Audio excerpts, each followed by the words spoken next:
Bonjour à tous, bienvenue à Après 2000, l'émission critique des bâtiments construits après l'an 2000.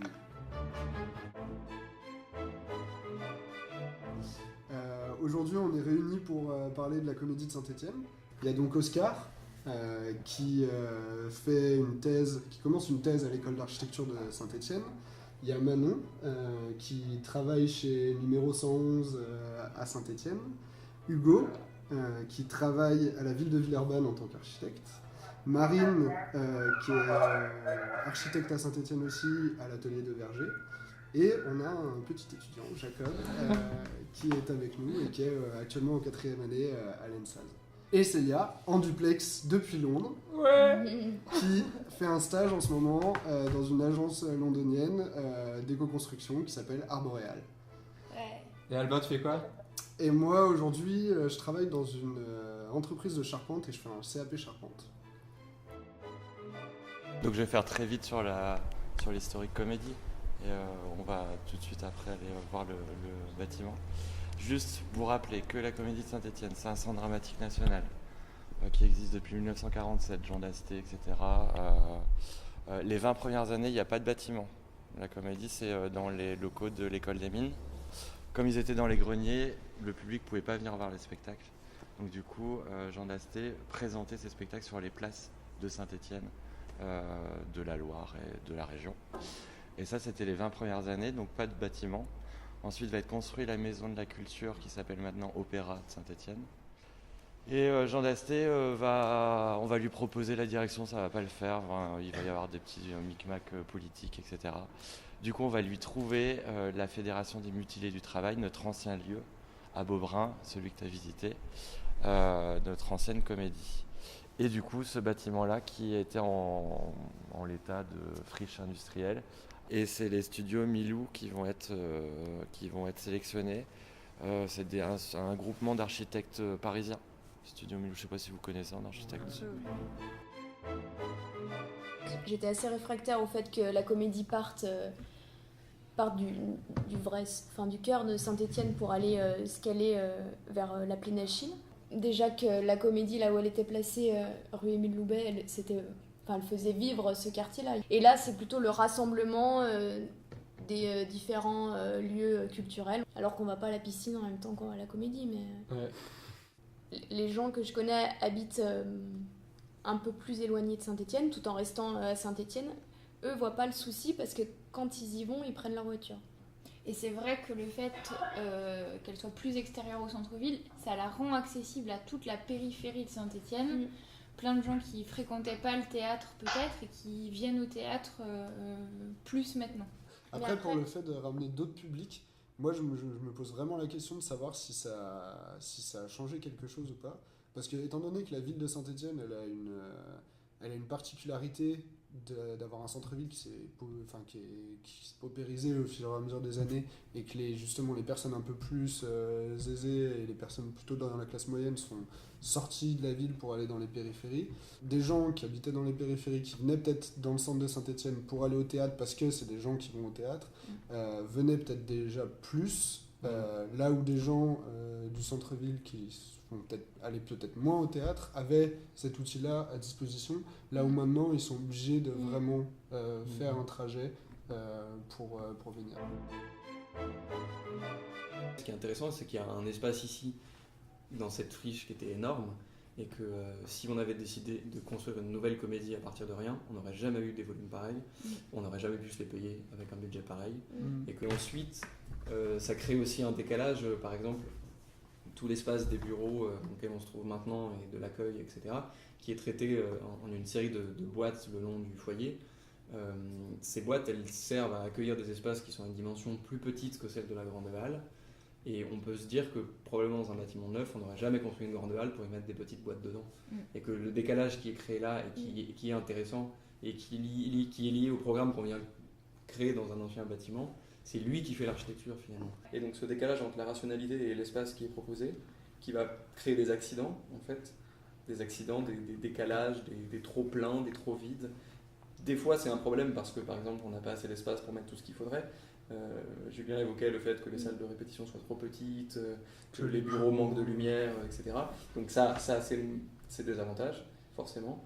Mais ça a aussi des avantages qui sont par exemple la terrasse qui est sur le toit de la salle de répétition, qui aurait jamais pu être proposée si c'était pas la structure d'une halle qu'on avait conservée, C'est clair. ou des choses comme ça.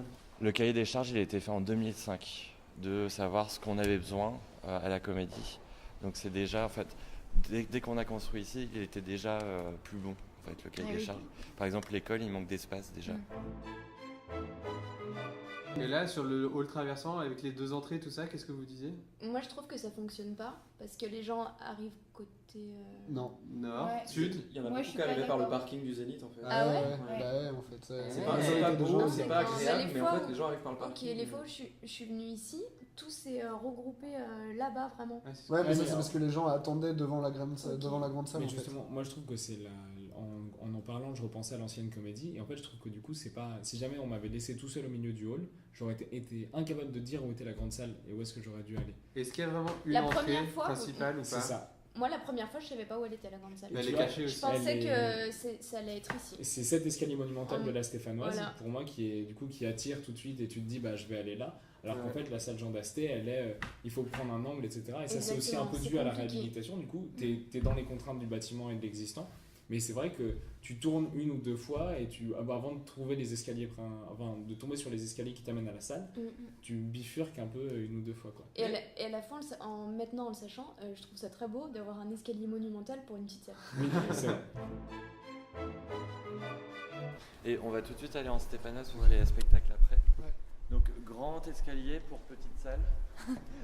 Tout simplement que cet escalier il nous sert pour, par exemple pour commencer une visite. Ouais. Tu peux asseoir 60 personnes là sans souci. Et ça sert aussi d'espace de. Enfin on a Il y a- déjà j'ai présenté vu des des pièces ici. Voilà. Donc on part en Stéphanoise et on repassera dans le hall après. Peut-être qu'ils sont en train de s'échauffer.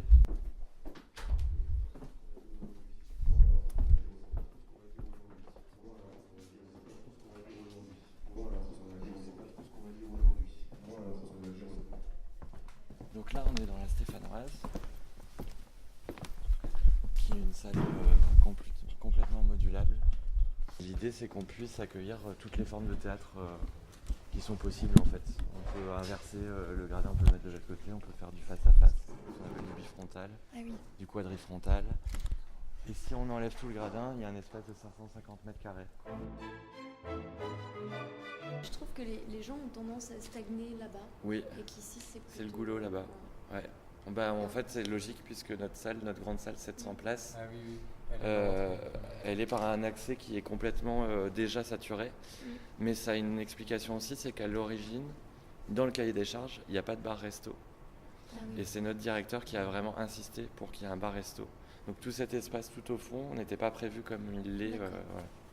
Et c'est pour ça que c'est déjà très saturé en fait. Ouais. Nous, l'équipe, quand on a vu le hall il y a 5 ans, en tout cas notre équipe des relations avec le public, on a eu très peur de cet immense espace.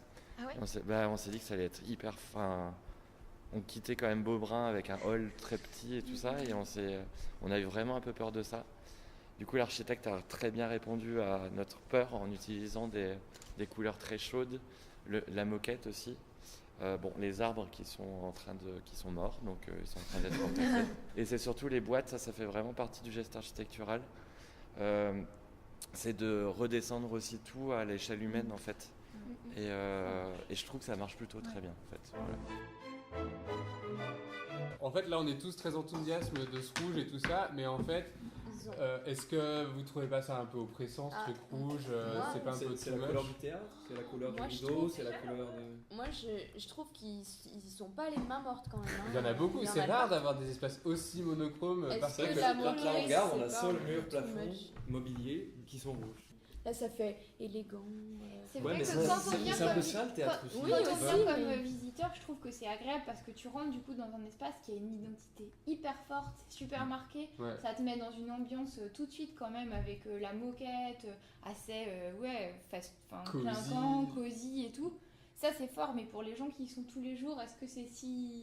Je sais pas. Dans un théâtre classique, le rouge, il est très présent, mais il est souvent aussi mis en relation avec des couleurs qui sont plus du côté effectivement, ce que tu disais, du clair, du jaune, du or, et pour avoir ce côté très riche.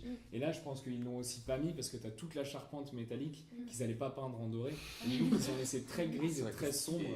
Et du coup, je pense que le contraste, ils l'ont joué entre le rouge et ce gris très sombre. Là, au final, le fait qu'il y ait juste une couleur, c'est même pas vraiment en soi un matériau parce que c'est du crépi, et il y a le polycarbonate, le bois et le métal, c'est tout. C'est des matériaux qui sont assez simples et qui vont pas, qui appellent pas à des changements de mode, de style, même si voilà, le polycarbonate par exemple, c'est un matériau qu'on utilise pas mal quand même, de manière, voilà, c'est assez à la mode, mais c'est pas une utilisation à la Lacaton Vassal par exemple, qui est omniprésente, et comme c'est sur un point assez singulier du bâtiment et que tout le reste est en fait assez neutre, je trouve, enfin dans le sens où au final je pense que dans les années à venir c'est pas un bâtiment qui va se démoder entre guillemets. Ce qui est intéressant, c'est que le dessous de la grande salle, c'est un espace neuf et qui est pourtant assez particulier. Et je pense en plus, il y a des avis assez divergents sur cet espace, à mon avis. Et du coup, j'aimerais bien qu'on en discute un peu. Pour nous, on pensait s'en servir comme... Enfin, il y a vraiment l'idée que ce soit comme un espèce d'auditorium, sauf que dans les faits... 20 minutes de rencontre ici et tu n'entends plus rien parce que ça résonne trop en fait. Je trouve que c'est un faux espace en fait. Puis la forme, ça se voit, qui est assez impressionnant quand même, et en plus... C'est assez oppressant en fait. Ouais, et en plus les gens, honnêtement, quand ils sortent de salle, souvent, ils se cassent un peu la gueule parce que en fait ça éblouit quand tu redescends. Bah pour le coup, moi, pour être vraiment honnête, je trouve que c'est le loupé du bâtiment. Carrément. Ouais. Moi je suis assez... je savais pas trop quelle idée m'en faire au début, tout ça. Et en le pratiquant et en y réfléchissant un peu, je trouve que vraiment cet espace est foiré, quoi. Il aurait pu avoir beaucoup de qualité avec pas grand chose, genre juste 50 cm de hauteur supplémentaire, comme on a parlé tout à l'heure. Mais... sûr. Il y a un truc là, même dans les matériaux, ça absorbe plus le son. Là, il a un côté dur, justement, qui est dû pas mal au béton, à la lumière qui est utilisée, au fait que ce soit tout blanc, qui contraste vraiment avec le reste du bâtiment. Non, mais t'as raison, on sent que c'est un truc qui avait de l'ambition, mais qui s'est dégradé au fur et à mesure du truc. Et qui est quand même pas cohérent avec le reste du bâtiment. Même par contre, je pense que c'est volontaire. Il y a vraiment cette idée de contraste. T'as le foyer ici qui est. Tout l'espace dans lequel on est là, c'est l'espace de vie du bâtiment où tu vas déambuler en attendant ton spectacle, où tu vas boire un verre, où tu vas aller à l'accueil, où tu vas poser ta veste, où les gens qui travaillent restent, etc. Et ensuite, tu fais ce mouvement de passer dans ce goulot que tu décrivais. En fait, on a presque l'impression de sortir dans le bâtiment. Exactement. Parce que c'est tout vitré, on est avec les jardins. Ça donnait envie de pouvoir ouvrir toutes les vitres et de donner accès à la salle directement par l'extérieur dans certains cas de figure. C'est peut-être ça. Et en fait, tu as un contraste quand tu arrives dans cet espace-là en arrivant depuis la galerie principale, tu arrives dans cet espace qui est un peu froid, qui est très clair, qui est très lumineux, tu montes l'escalier et là tu arrives dans la salle qui par contre d'un coup est très sombre, très généreuse, après avoir été un peu oppressée sous ce plafond. Cet espace en lui-même il est effectivement pas très heureux, mais je pense qu'il faut aussi le lire dans une séquence et le comprendre dans ce sens-là. C'est un espace qui est fait pour être traversé en fait.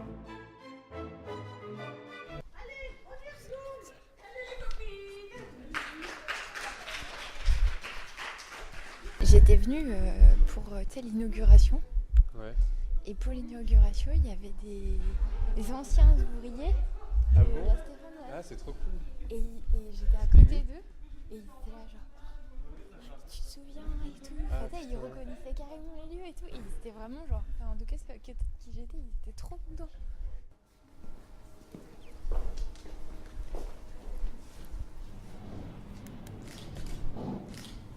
Mais en fait, c'est que la salle dans la lanterne. C'est vrai ? Bah oui. Regarde. À tous les étages ? Et nous, on est où là ? Vous êtes ici. Alors ? Bah moi, je pense que c'est à tous les étages, ça elle est hyper haute. Et du coup, les trucs techniques qu'on a vus, c'était ça ? C'était derrière ?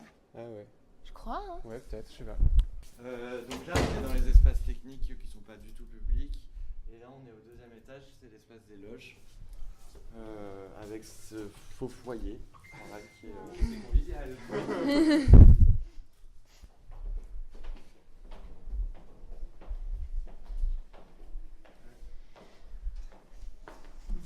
Là, on est sous la scène.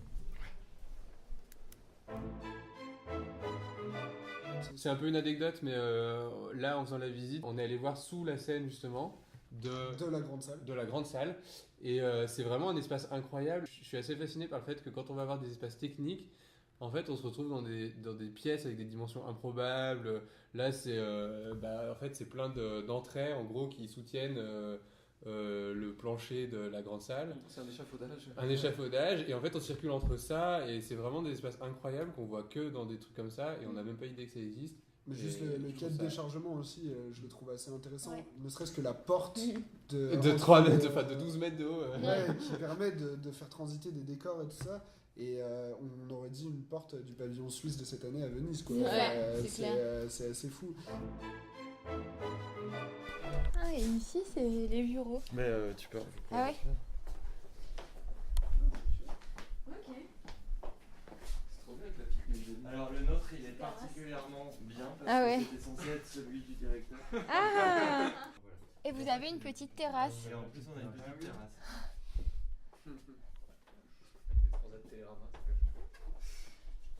Parce que là, il y a des bureaux aussi en dessous dans les boîtes. Ah oui, il manque un peu de lumière. Ah bah grave. Ah Non, ouais. non, enfin, je pense que l'architecte, il n'a pas conscience que nous, on est au bureau de Ouais. 9h à... Enfin, il pense que comme on est dans un théâtre, on travaille qu'à partir de 18h, Ouais. alors que non, en fait. Ouais.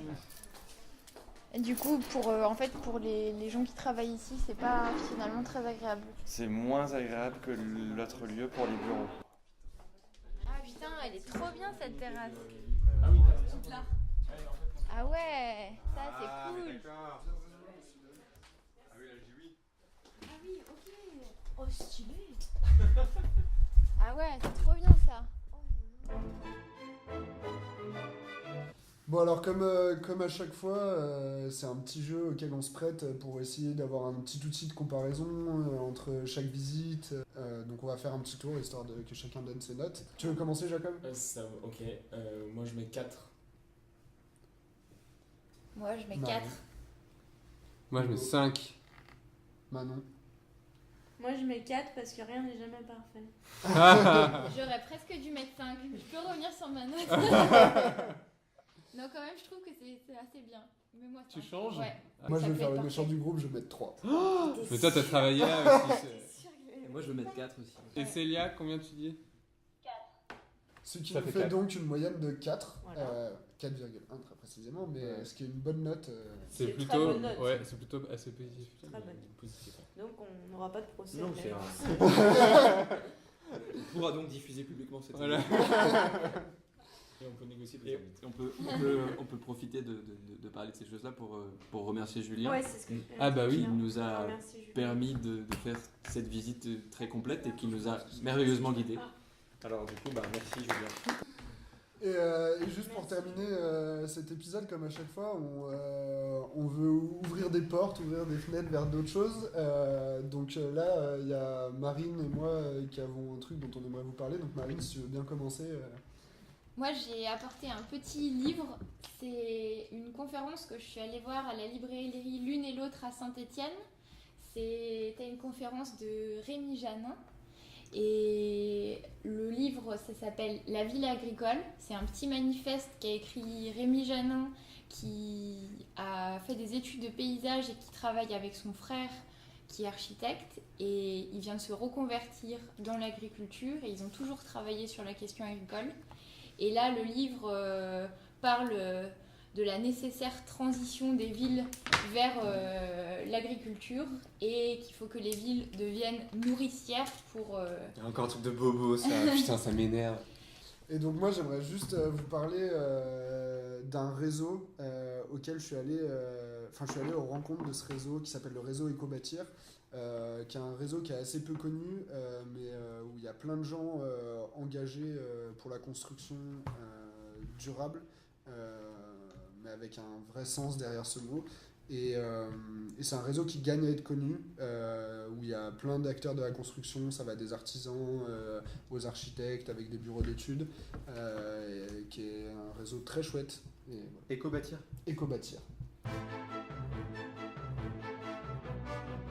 Et ben, merci beaucoup d'avoir été là, et puis à bientôt pour un prochain épisode. Ouais. Salut. Salut.